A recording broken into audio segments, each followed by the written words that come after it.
Is Israel going to be removed from Eurovision? No.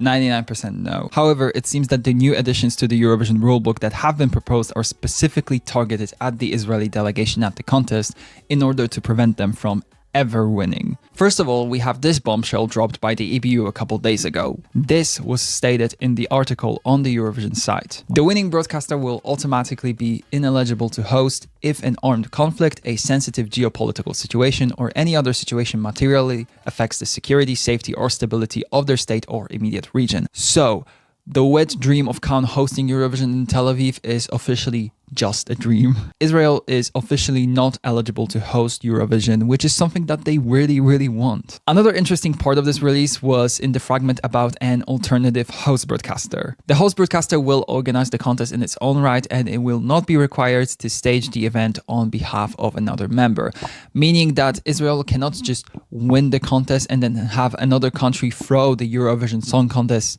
in their name. Another interesting thing is that the EBU mailed letters to the broadcasters in which it stated that they are toying around with the idea of online voting. That method would require the potential voter to cast votes for a minimum of 3 acts. This is all apparently also something that came up thanks to the survey that we were all allowed to fill out after the end of Eurovision week. This is almost a perfect solution to destroying Israel's voting manipulation tactics. And all of that is topped off by the fact that Moroccan Oil is no longer going to be a sponsor of Eurovision, as they themselves have backed away from the deal. All of this basically points us to the EBU knowing how Israel manipulates the contest and doing anything in their power to stop that, aside from removing them from the contest. And unfortunately, for now, this seems like the only possible positive change in that regard. We also know that the boycotts have not been effective, as we are now hearing rumblings of some boycotting countries returning to the contest for different reasons, those including Spain and Netherlands. We're not gonna see a sudden disqualification of Israel, but the hope here is that all of these changes